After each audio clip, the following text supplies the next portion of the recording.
Om Namo Bhagavate Vasudevaya. Om Namo Bhagavate Vasudevaya. Bhagavad-gita as it is, translation and commentary by His Divine Grace, A.C. Bhakti-Vedanta Swami Srila Prabhupada, founder Acharya of ISKCON. Chapter 9, the most confidential knowledge, text 24. Aham hi sarva yajnanam bhukta cha prabhur eva cha natu mam abhijananti tatvenatascha vantite. Translation. Lord Krishna says, I am the only enjoyer and master of all sacrifices. Therefore, those who do not recognize my true transcendental form fall down. Here Lord Krishna is making a point which he makes throughout Bhagavad-gita. Bhagavad-gita means that which is spoken, or more specifically sung, by the supreme, all-opulent person, who is, as mentioned in this verse, the supreme enjoyer of all sacrifices. And as stated throughout the Bhagavad-gita, he is supreme. There is no truth superior to him. Everything rests upon him as pearls are strung on a thread. Throughout the Gita, Krishna is establishing. Here, aham hi sarva yajnanam bhukta cha prabhurev cha. I am the enjoyer, Krishna says. I am the master. Mata paratram nanyat kinchedasti dhananjaya. There is no object or person that is greater than me or equal to me. This is the position of God. Aham sarvasya prabhavo mata sarvam pravatite.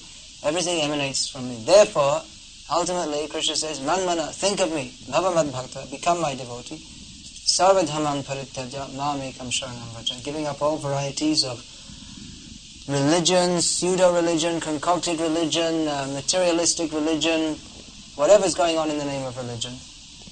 This one Bengali poet has said that Priti vite jato kichu dharma nama chale bhagavata kahe taha paripurna chale. That whatever is going on in the name of religion in this world, it's all just some cheating fabrication, that's all. So this, Krishna says, give it up and come to this point of religion, surrender to me only. So Bhagavad-gita is only 700 verses, and a lot is in there, but this basic point is being pushed home. Krishna is hammering in the head of the initially reluctant Arjuna. Of course, Arjuna is pure devotee of Krishna, eternally liberated soul.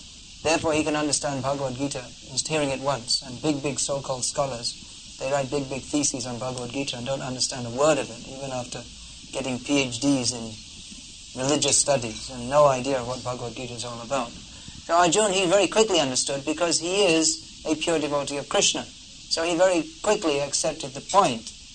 Krishna is making this point again and again and again for dull heads like us who find it very difficult to understand that Krishna is the Supreme Personality of Godhead and we are His eternal servant, because from time immemorial we are thinking, I am the Supreme Personality of Godhead and everyone else is my servant.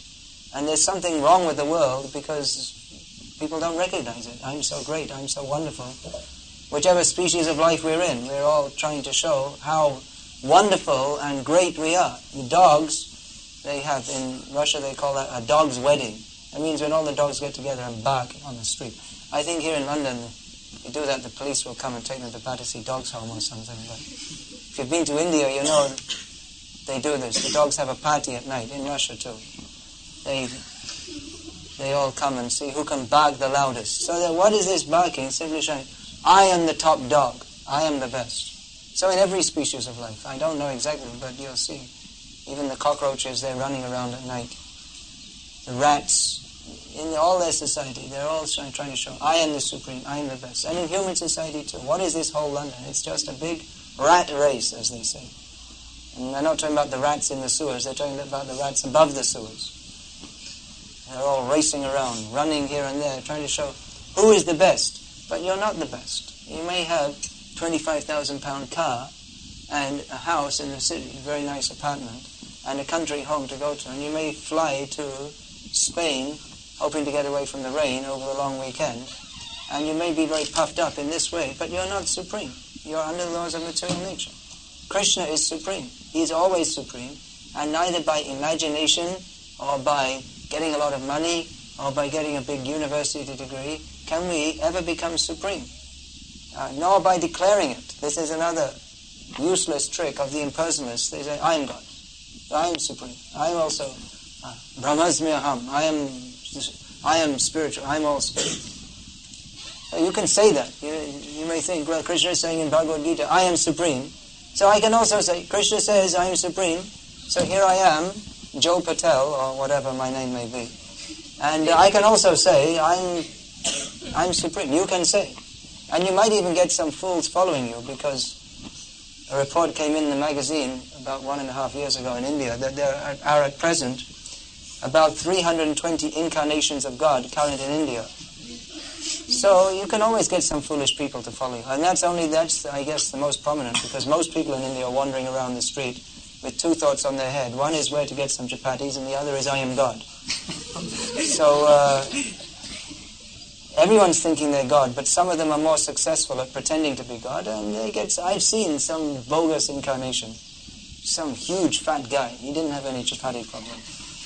He was being carried in a palanquin. He was being carried in a palanquin, sitting like this. So puffed up. It was like you could almost cut the pride. It was so thick. And he had all these village people carrying him. Obviously, these people were completely uneducated. And he was so proud because all these village people were jumping around saying, Jai Guru Dev, Jai Guru Dev. And what's his credit? He's got 20 village people who've not much more brains than the dogs and pigs in their village. And they're jumping around saying, Jai Guru Dev, Jai Bhagavan, Jai. And he's thinking, yes, I'm God, because these idiotic people are worshipping him. So Krishna is not such a God, dreamed up. He's actually God.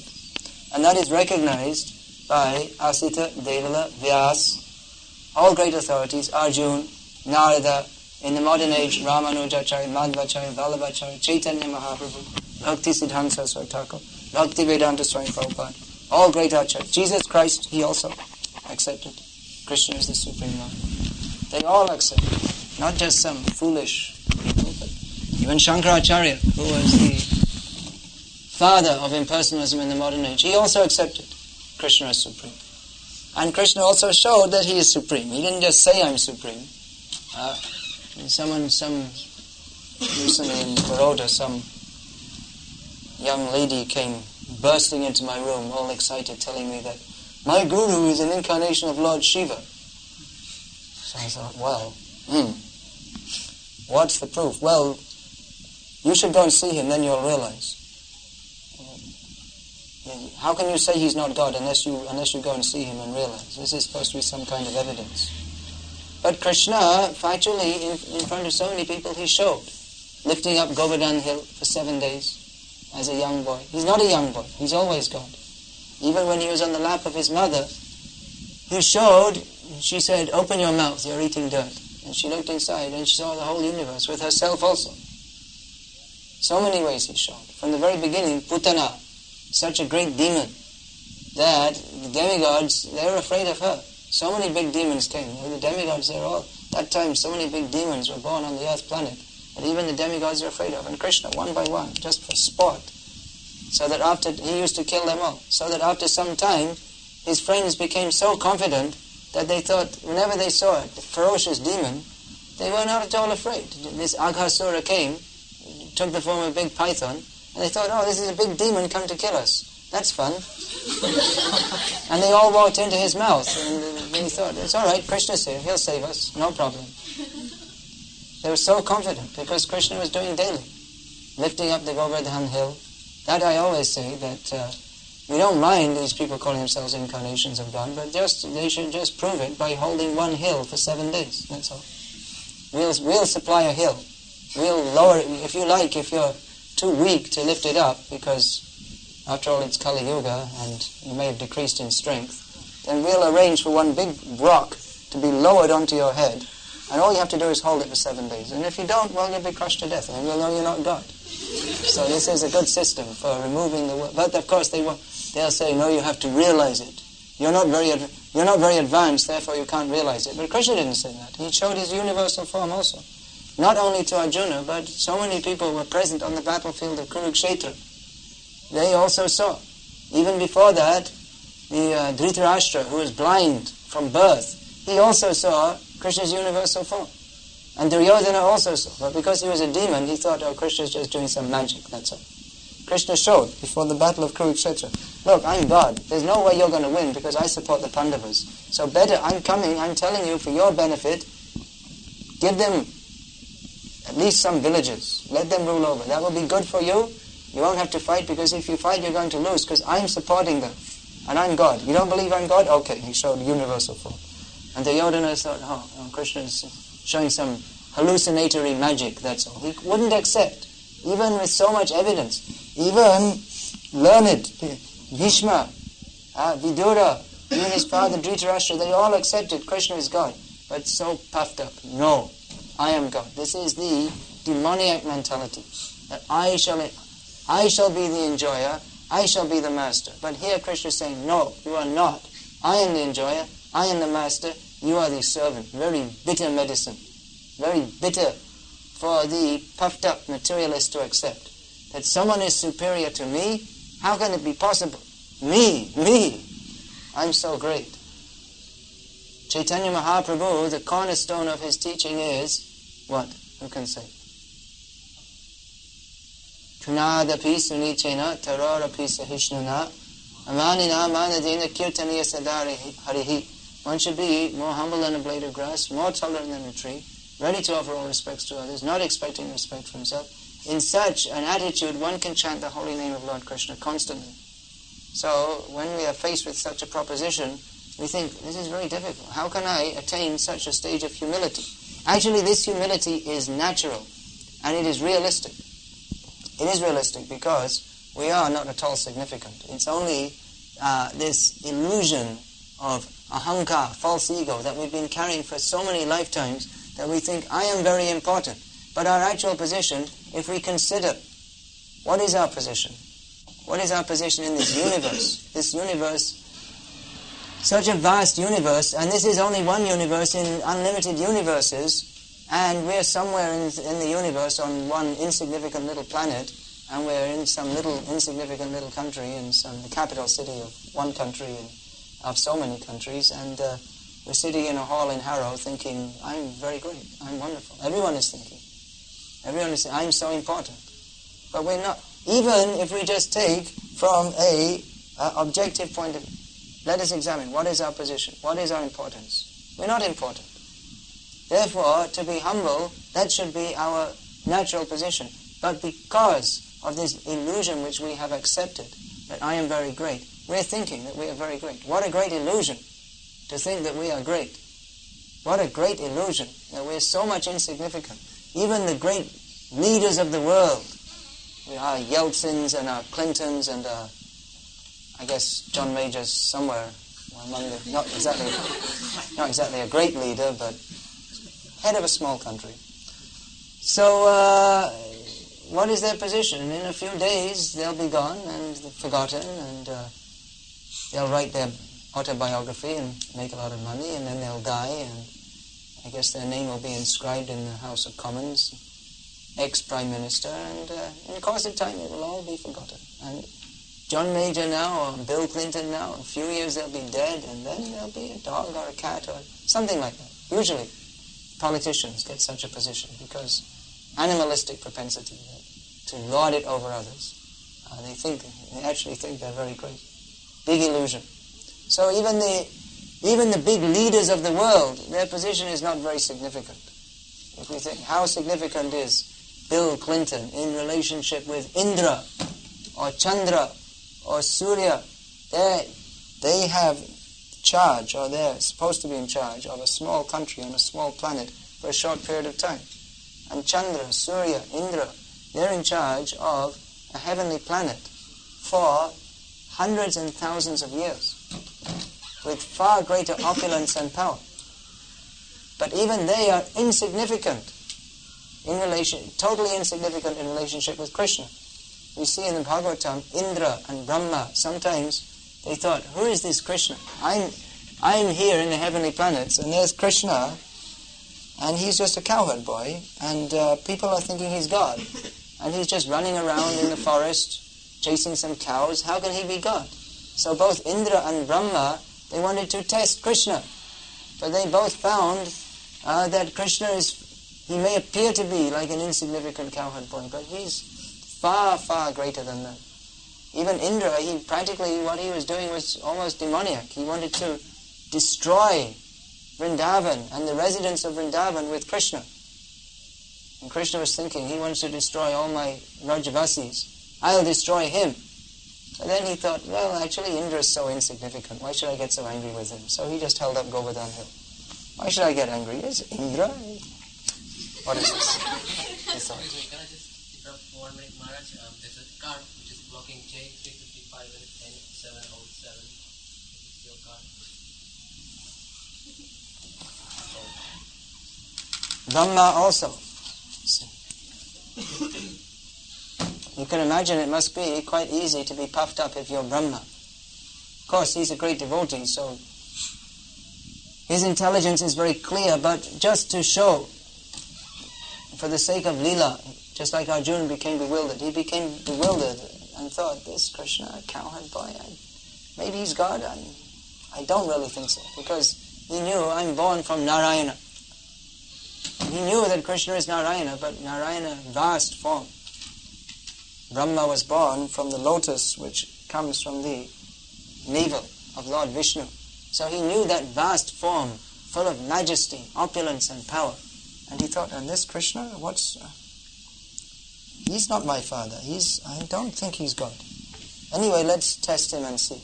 And then he found out that certainly he is God, because Krishna showed that Brahma, you have a little mystic potency, but your mystic potency compared to mine, Krishna showed, is just like a firefly trying to compete with the sun. And Brahma realized that.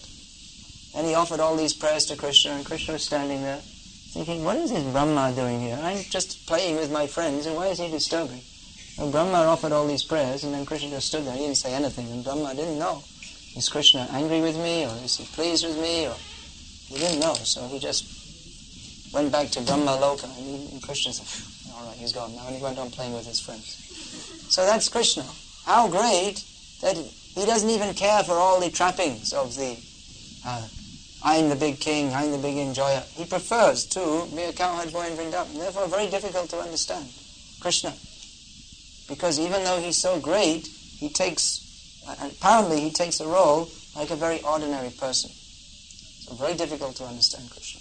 Even to understand how great is Krishna, it is not possible to fully understand. Even Anantadev, who is another form of Krishna, that means he has unlimited potency, because he's an incarnation of God. He's a expanded passion of God. So he's also God, and with all his power, he's trying to describe Krishna's opulence and majesty. But he doesn't come to an end, even though he has thousands of mouths, and with all these mouths, since time immemorial, he's been describing all the qualities of Krishna, but he doesn't come to an end. Even with God's own power, God's greatness is greater than his own power to describe it. So how great he is, that is the subject matter of great sages, transcendental poets. They've been describing the glories of Krishna since time immemorial. And here we are thinking, well, Krishna, I don't think he's so. I'm God. Everyone should bow down before me. This is our disease. We don't like to bow down before Krishna. We think, I'm quite intelligent, and I don't think I should bow down before anybody. There's our disease. That Prabhupada, there was one lecture in 1968 in Seattle. So one man was visiting, and he said, at the end of the lecture there was questions and answers. So he saw all the devotees bowing down. So in the Western countries, this is considered something very, very bad. Slave mentality. Why should we bow? Everyone is equal. Democracy. We have all kinds of rights. Citizens' rights, voters' rights, minors' rights, trade union rights, women's rights, children's rights, animal rights. Everyone has got their rights. Everyone is right. I mean, my right. My hak. That's I'll do. I'll say, I'm as good as you in every way. I shouldn't bow down before anyone. But this is just the opposite of the proper mentality, which is that actually to understand I'm very small, God is very great, therefore I should bow down. But we don't like this In America, they have the idea of the rugged individual, just like this Marlboro advert. You see, this guy who died of lung cancer eventually. You know that? The guy from the Marlboro advert, he got lung cancer. Right?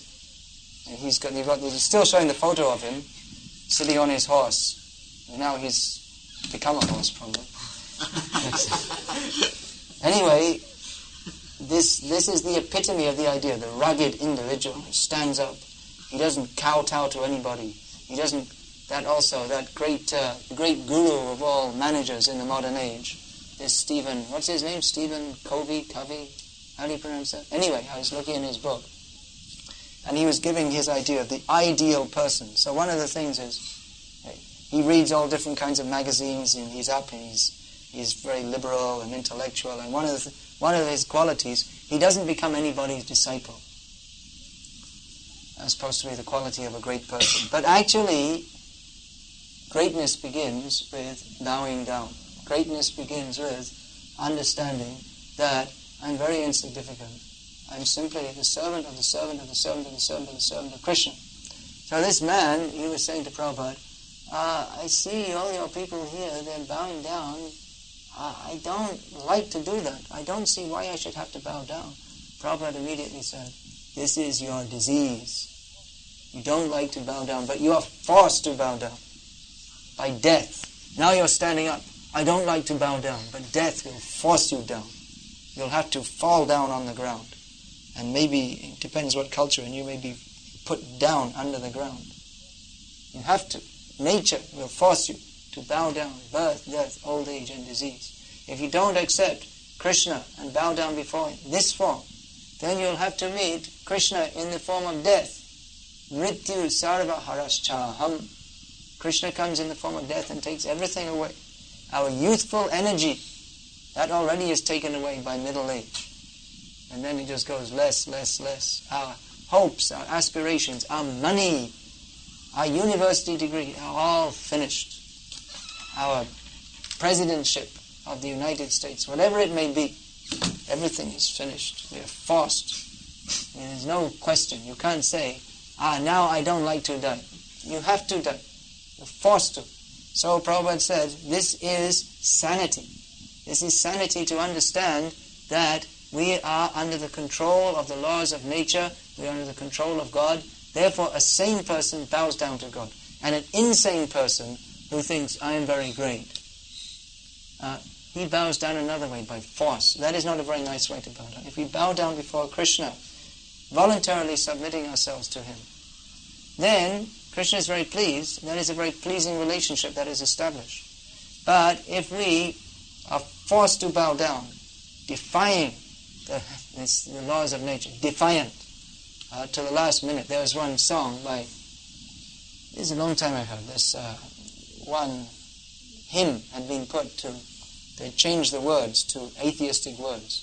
So he was making a prayer or preaching to the people, how you should not believe in God, how you should be an atheist. And he said, and when the hour comes, meaning the hour of death, don't turn away, face the light of day. In other words, keep your atheism till the last minute. Don't at the time of death think, oh, maybe there's a God, maybe I should pray to God. No, always remember, there's no God, we are all God. And then you find out at the time of death, actually it's not true. You have to suffer. But this defiant spirit, and what do you get for your defiance? You maintain your sense of stubborn independence, and stubbornly, independently, you suffer repeated birth, death, old age, and disease in 8,400,000 species of life. And you can be very stubborn and independent, and you will get what you want. You will get your so-called independence, but with the independence, so-called, comes repeated birth, death, old age, and disease. Prabhupada told that story about scissors, the stubborn scissors man. We have avid Prabhupada nectar readers over here. Maybe they're reading that story. How two men had an argument over the best way to cut a piece of paper, which isn't a very important subject. Anyway, they're having an argument over it. And one said we should cut it with a knife, and the other said with scissors. So it became quite a heated argument, and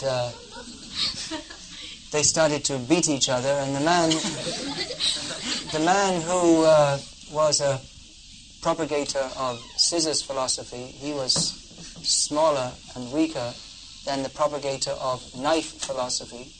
So he was running away, then he came to a river and thinking, well, I'd better jump in the river, otherwise this guy's going to beat me up. So he jumped in the river, but unfortunately the river was deeper than he thought, and he wasn't a very good swimmer, so he started to go under, to drown. So just as he was drowning, his last fling, he put his hands above the water and went like this. So he's drowning, and he wants to say, yes, scissors, to the last. And what will he gain by going under the water? Going like this. But the same thing, atheists, they want to say, to the last moment, no, there is no God. Man, they had the idea that man is the ultimate pinnacle of nature. By evolution, man has come to this wonderful point. We have gone to the moon. We have created space rockets, computers. Man's intelligence has evolved to such a point that we have got such a wonderful society. Of course, it's mostly hype, because what is the actual benefit of all this? Modern society means no fresh air, no fresh water, no fresh food.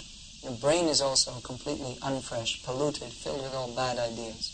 So what is the actual benefit? But they think man is the ultimate pinnacle of nature. We have evolved from cavemen, and now we are fantastically evolved so that we can fly around and drive around and turn on our TV and get 80 different channels. And such wonderful advancement. They're very proud that we've made so many inventions. But they don't think, where has the intelligence come from? If you're so intelligent, Prabhupada used to say, then why don't you make a brain like Mr. Einstein's brain? Or why did he die anyway? Why did he die? If he's such a great scientist, why didn't he keep himself alive? Invent some chemical, he can drink it, and come back to life again, or not die at all. Why? Because he's under the control of the laws of nature. You may be a big scientist, but you're under the control of the laws of nature. You may get a computer, can link you up with anywhere in the world, and get all kinds of information at the flick of a button, but you're still under the laws of nature. Whatever you do, whatever fantastic drugs you arrange, you find out, you still have to die. Why is it they have so many medical departments in the universities all over the world? Why is it they're not investigating how to stop death? Why is no one doing that? They're trying to find out how to stop cancer. But why take it only as far as cancer? Why not find out how to stop death? Why not even find out what is the difference between a living body and a dead body? Why are they not even investigating? Practically they're admitting that life is something that they have no knowledge about. Otherwise, why don't they investigate? If they're such great doctors and scientists, why don't they find out actually what happens at death and stop it? Why don't they stop the body aging? Now they have some theories, oxidation of the body, therefore you should take vitamin E. But you can take as much vitamin E as you like, you're still going to die. And it's not going to stop you dying. You might look a little younger for a few years, but inside your whole system rotting away. And eventually you die. So why don't they find out? Practically, that they are not investigating this is in a negative form an evidence that they know that life is something different from matter. If life is, as they say, without any evidence whatsoever, that life is simply a combination of matter, then why don't you adjust the chemicals in the body and keep it alive? So practically they're admitting, in a negative way, that life is not in their control. They're not the supreme. At least, even if you don't believe in God, you're so puffed up. Why don't you admit that you're not the controller? You're under the control of nature. If you can't see God, if you're so much blind, at least see this far, that there is nature. You're under the control of nature. You have to die. And they'll say, well, that's natural. That's right. It's natural. That means you're under the control of nature. It means you're not the controller. Just try to see. These very basic points, people find it's very difficult to convince people of, because they're so much mudha, foolish, though they think they're intelligent. But very basic points, that we have to die, therefore we are under the control of the laws of nature, therefore we are not the supreme controller. Therefore, to attempt to control nature, which is the whole attempt of modern civilization, that in itself is a complete misnomer, because you can't control nature. You can have a meteorological department which will study that now it's going to rain all month in England. You don't need a meteorological department to say that. Everyone knows it rains all the time. But you can say that, but you can't stop the rain. Or just like they have earthquake prediction. So you can predict an earthquake is coming. You may be able to do that. Or a volcano is coming. Or a cyclone is coming. You don't have cyclones here. In Southeast, you see, also America, sometimes they have these hurricanes. So you can say it's coming, but you can't stop it. You're going to stop a hurricane? Where is your advancement of science that's going to stop a hurricane? Nothing you can do. For all your scientific advancement, so many houses and towns will be just simply blown away. And then with your scientific advancement, when it's all over, you can fly a plane over and have a TV report showing how everything is wiped out for miles around. But you didn't stop. You can't stop the wind. You can't stop the weather. You're not the controller. You can't stop death. So this is just what Krishna is saying, that he is the supreme controller. He is the supreme enjoyer. It's only sanity. It's not actually, from our point of view, we're thinking, oh, this is very high philosophy, Bhagavad-gita. But high philosophy it is. But actually it's simply common sense, that we are not the supreme. There is a supreme person. That person, if you don't know who he is, we'll tell you it's Krishna. It happens to be Krishna. You may say, well, how do I know it's Krishna? You don't know. So we'll tell you, Krishna. And that's accepted by all great acharyas. Those who do know, they all accept that God is Krishna. So very basic points, that there is a supreme control, there is a supreme enjoyer. We are not the supreme. This very simple point, because people's intelligence is so much perverted, that they're thinking, I am supreme. He sees someone, he can hardly get enough money to feed himself or pay his rent, and he's walking around the streets thinking, I am supreme, due to this impersonal, Mayavad idea. People are thinking, they read some book. They read some book by some so-called Swami which says that you are supreme. And they think, well, that's what I always thought. It must be true. Oh, all right, I'm supreme. And the foolish person, he doesn't see, he's not supreme. You don't even know when you eat how it's being digested. And you're thinking you're supreme. You can't control it. You get a headache, you can't control it. Toothache, run to the dentist. And then how are you supreme? You can't even control, you have to run to the bathroom, and you're thinking you're the God, supreme controller. And you can't even control your passing stool and urine. This is madness, insanity. To think that we are supreme, this is madness. Therefore, Chaitanya Mahaprabhu, what he is preaching, become humbler than a blade of grass. He's not recommending something for something which is very difficult or unnatural to us. What he is recommending is actually natural for us, because our natural position is that we are very small before God.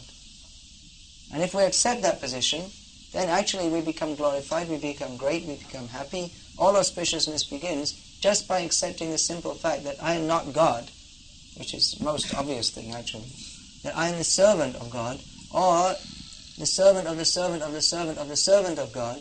That's even more pleasing to him. Actually, he doesn't even accept. If we think, I am the servant of God, Krishna says, sorry, I'm not accepting you. You have to become the servant of my servant of my servant, then he accepts. This is the system which Krishna has set up.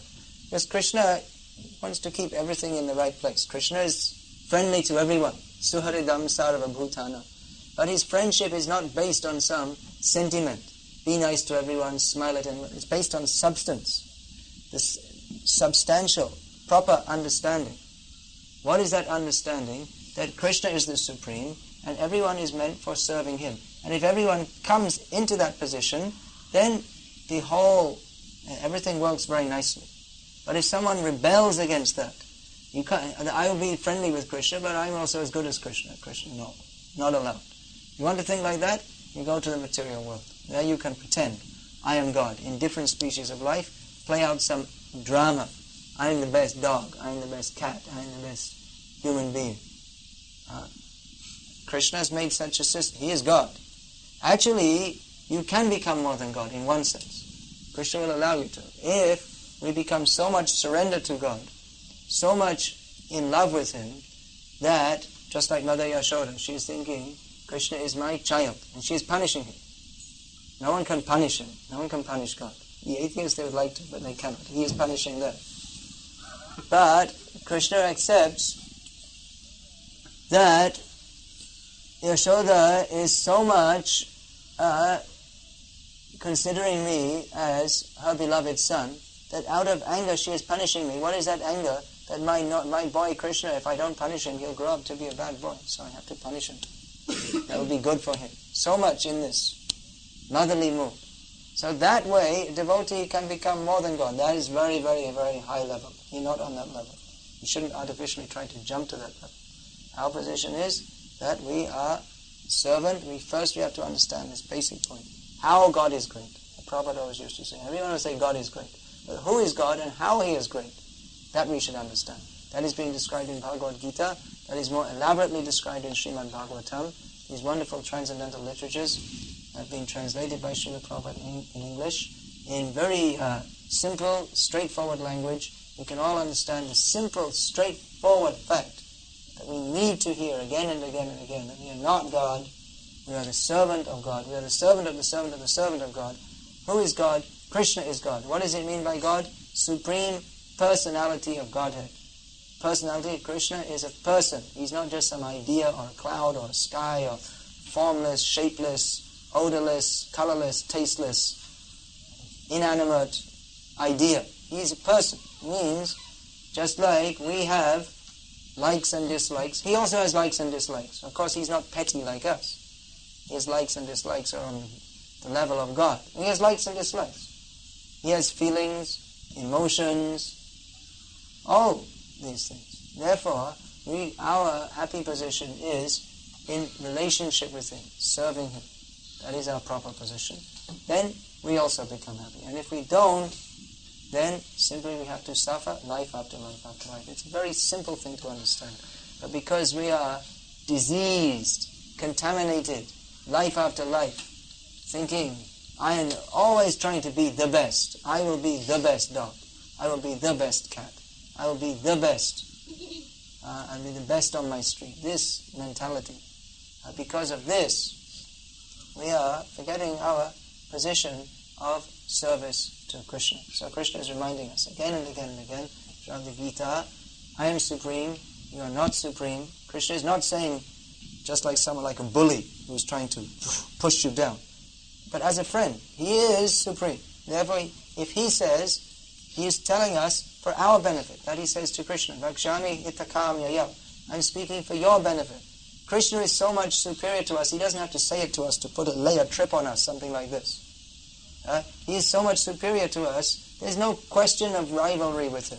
There's no question of competing with Him. No one can compete with Him. But if we simply realize that He is superior, He is supreme in all respects, and I'm His servant, and therefore take up the humble mood of service, then we become benefited. Otherwise, Krishna, for His sake, He doesn't need our service. He's already being served by Lakshmi Sahasra Shata Sambrahmasi Yamanam. Unlimited goddesses of fortune are serving Krishna with great honor and reverence in the spiritual world. But for our benefit, He is telling us, don't think you're supreme, you're not supreme. You are the servant, you're my servant. Serve me, be happy. This Krishna is teaching us. Any question, please? When you're speaking about false incarnations and false gods, when you come across people who actually believe in these people, is it our duty to go out of our way to bring up the topic and explain to them that they're not God, or do we just leave it, or leave? I almost always do. Yeah, people don't usually like me for it, but it's just like if someone's walking off the edge of a cliff, say he's flying a kite, and you say to him, you're going to go off the edge of a cliff, and he says, don't disturb me, I'm flying my kite. It's your duty to tell him. They may not follow. A good way to tell them, of course, is to give Prabhupada's books, especially Bhagavad-gita as it is. If anyone reads that, then that will bomb out so many, all the bogus ideas. Everything is very straightforward and clear if anyone reads that. Of course, a lot of people in this country who are votaries of bogus gods are all the people who are set in their ways, and it may be difficult to change, especially if they're considering you're younger. It may be very difficult to change them. It might be better to try to bend the younger bamboo. Work with the younger people. The older generation, there's so many, it may be difficult. Still, I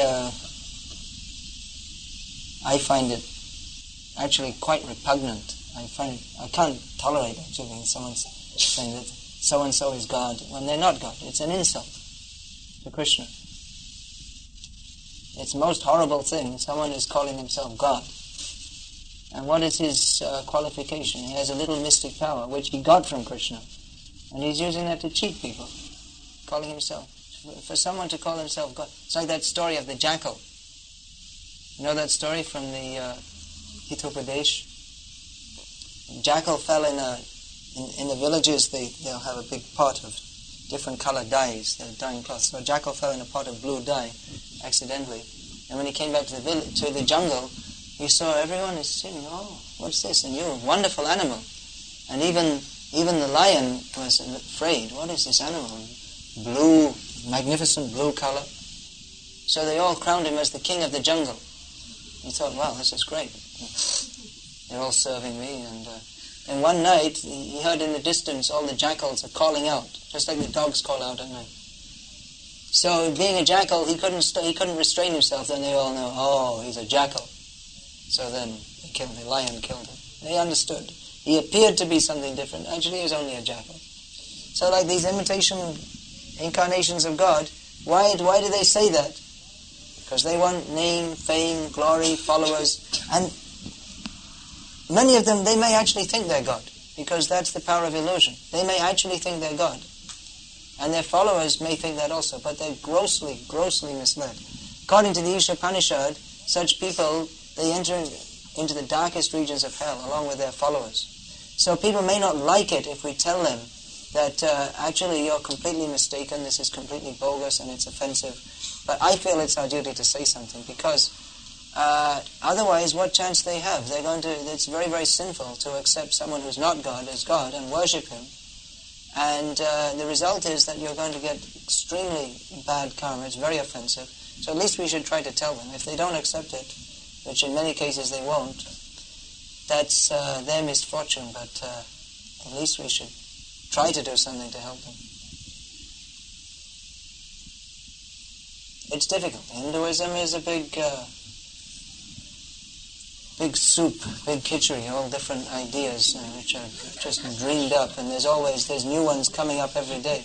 That's why we need to distribute this Bhagavad-gita as it is. Very important, and get people to read it. At least among your own community, if you can do that. You're coming, it's great, wonderful. You should try and do something with your own community, because it's very confused. Bhagavad-gita was just telling me they made a new Jalaram temple in Leicester, in which Lakshmi and Narayana are there like the doorkeepers, and the main, just at the entrance, and then the main temple is Jalaram, this upcoming incarnation of God. Hottest tip for new incarnation.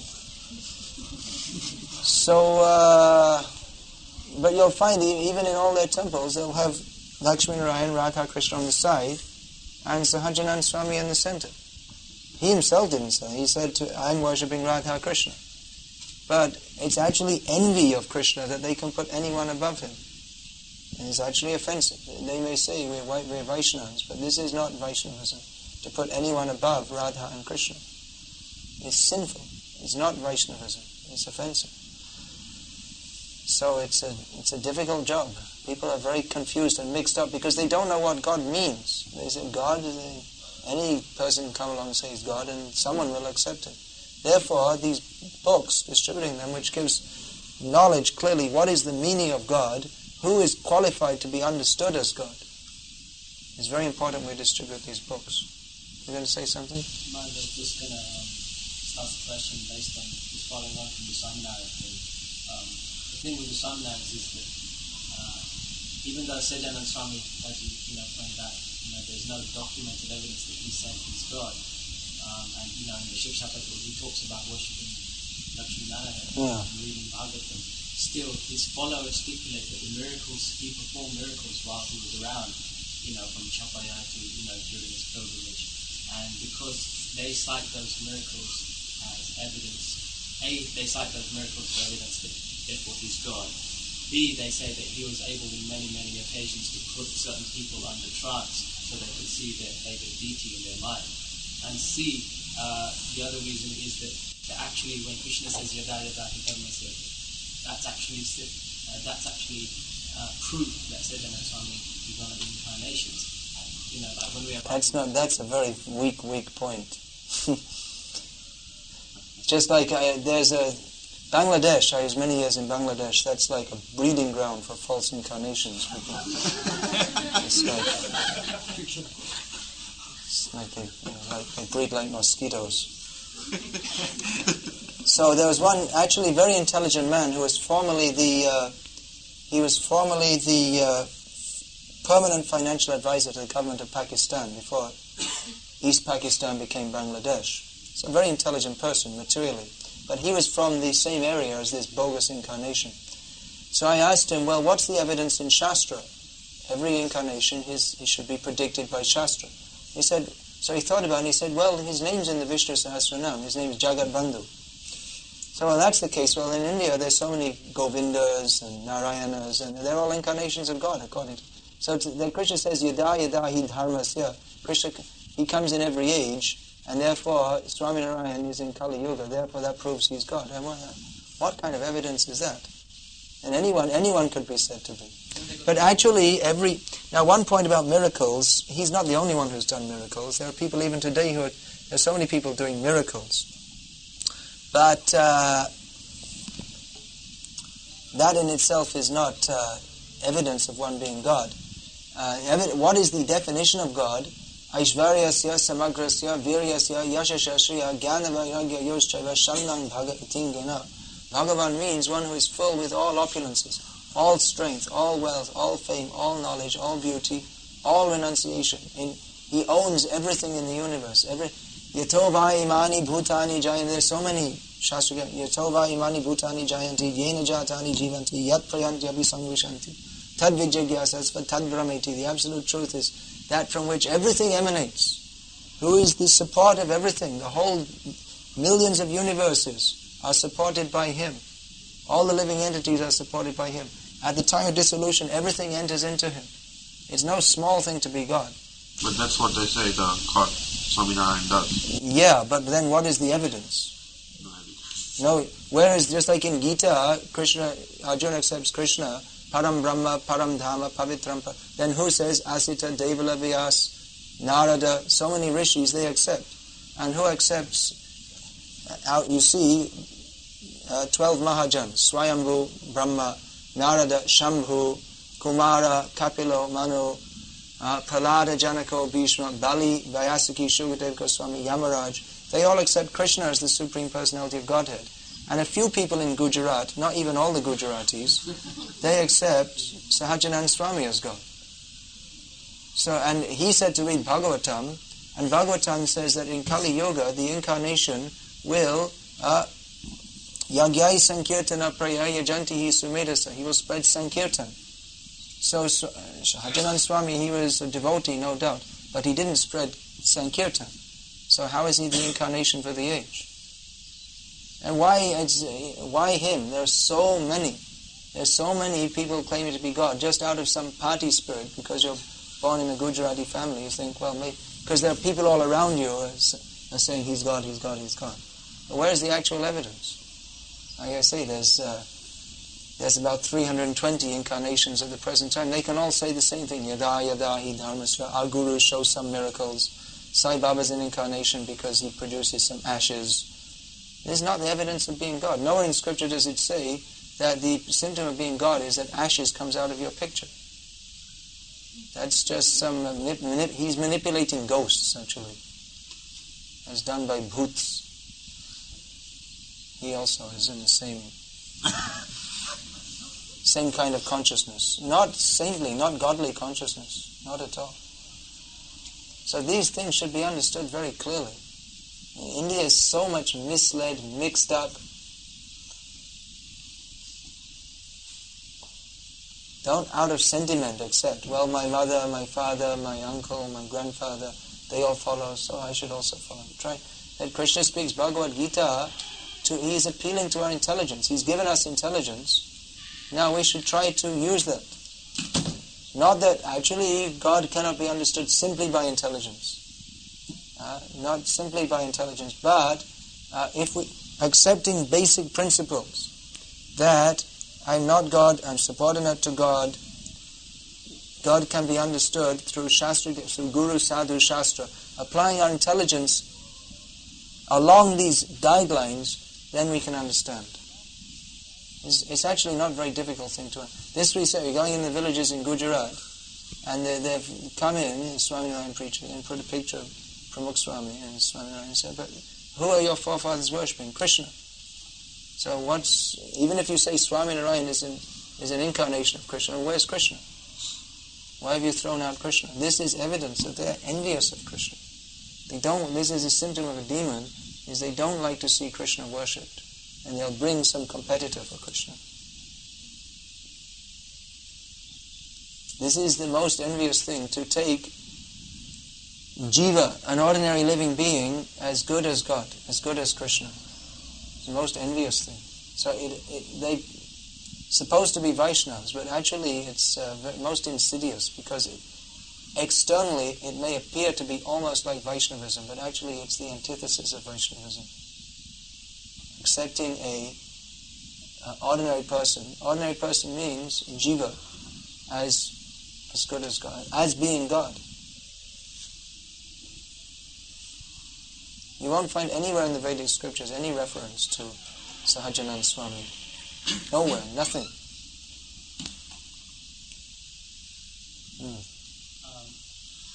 That's like that covers incarnations and people like that. But how are we meant to deal with the increasingly large body of scholastic thought that Bhagavad-gita was not compiled by thousands of years ago?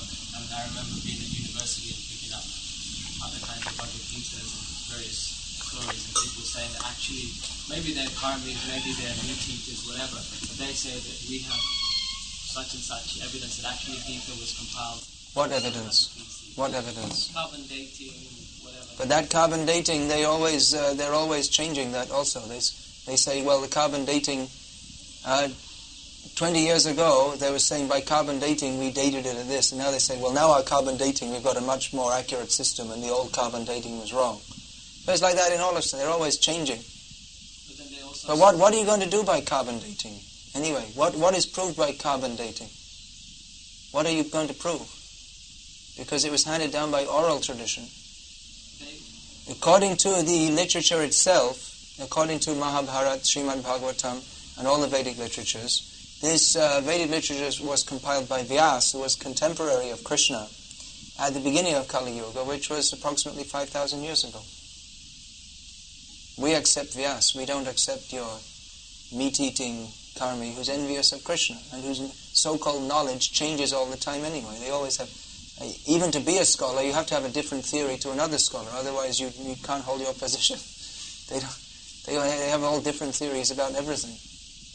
But basically, this idea came up because that's documented very nicely by Satsuru Maharaj in his book, Readings in Vedic Literature, that the whole field of Indology was developed by Western scholars with the aim of showing that Indian culture is inferior to Christianity. That was the whole aim of that was the whole reason why they studied Sanskrit and translated the books and said so many things and did so many things.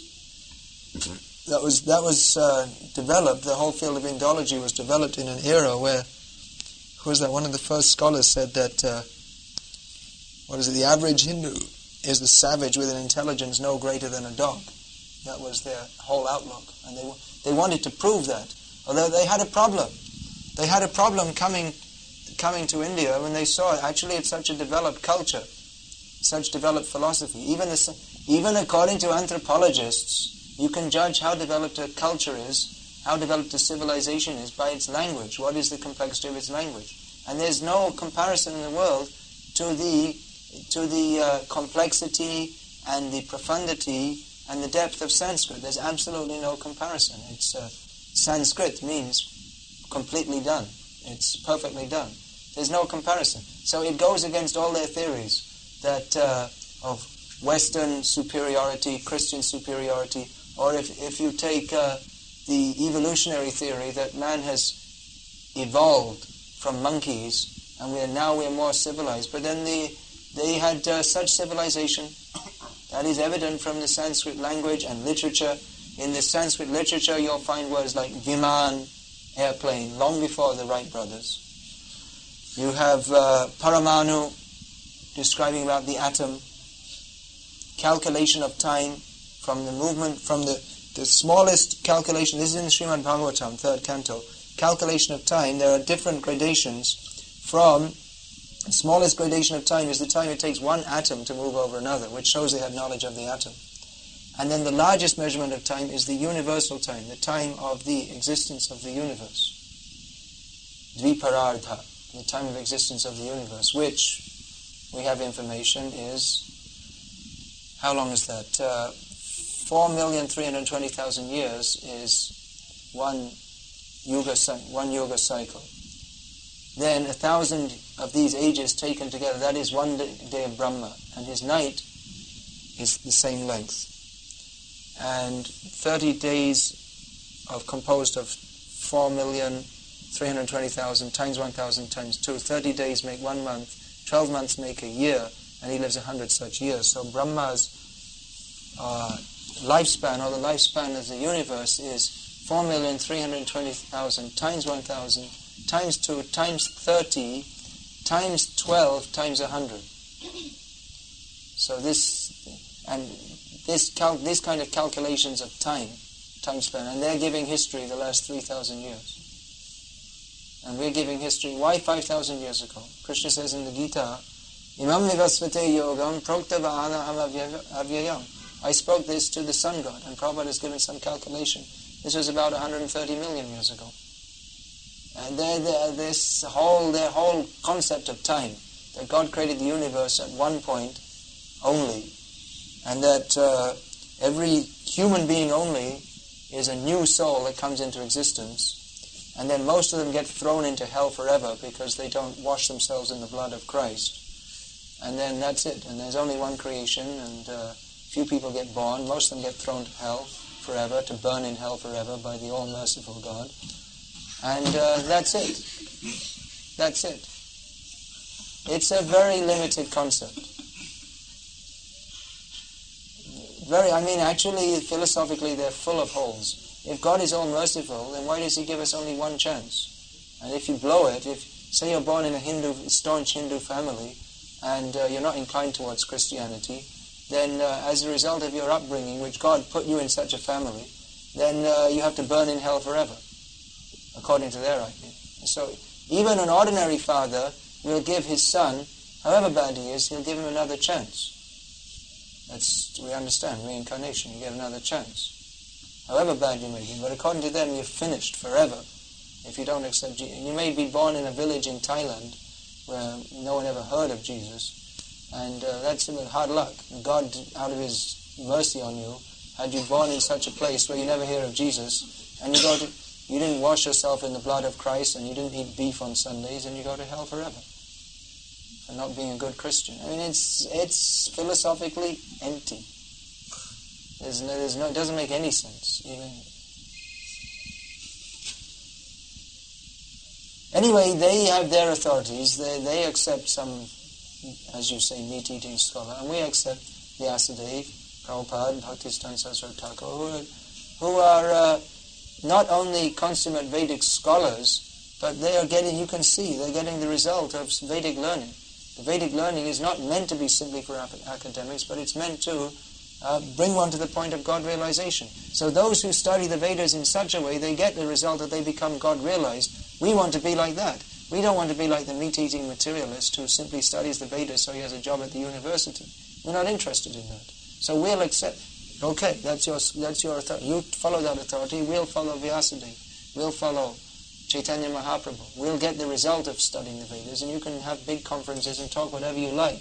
The Vedas are 3,000 years. Actually, what does it matter if it was 3,000 in one sense, whether it's 3,000 years or 5,000 years? Why don't you follow it and become purified and understand who is God? That's the whole purpose of the Vedas.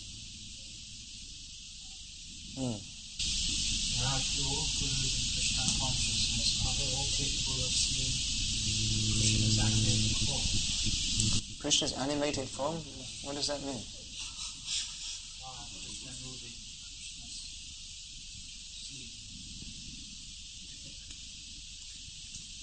I mean, can they see Krishna face to face?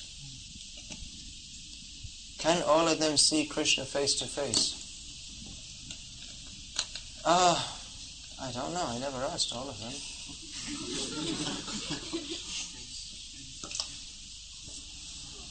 Krishna can be seen by all devotees, not only gurus. The aim of Krishna consciousness is to, the aim of Krishna consciousness is not to actually to see Krishna, but to act in such a way that Krishna will be pleased to see us. So that seeing comes first, how Shastra Chakshu. We should see through the eye of Shastra. Actually, everyone can see Krishna, because Krishna is everywhere. But we don't see because we are covered by the curtain of Maya. Therefore we have to hear, then we can understand Krishna. Just like you may see, sometimes Prabhupada was asked, can you see God? And he said, yes, you can see also. Here he is, deity. Here is Krishna. But the materialistic person sees a piece of wood or a piece of stone. The devotee who has been trained in Shastra understands that this is Krishna. This is not simply stone. This is Krishna. And those who are fully advanced in Krishna consciousness, they not only through Shastra, but they talk with Krishna. They're so much advanced. So that level we're aspiring for. Once Prabhupada was asked, can you see God? Can you talk with Him? And Prabhupada said, he was asked by a newspaper reporter, so he said that, even if I can, what would you know of it? If I tell you yes, would you, are you ready to accept what I say? So he said, yes, all right, I accept what you say. So Prabhupada said, yes, I'm talking with God at every moment.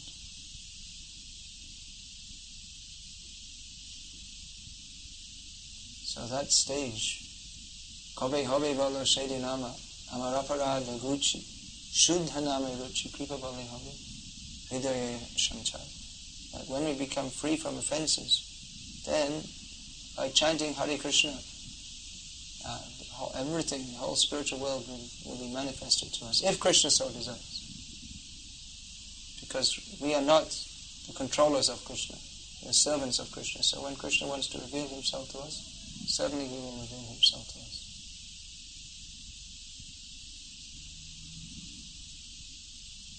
Any other question? Make a last question. No? All right, then we'll finish. Hare Krishna. All glories to Srila Prabhupada.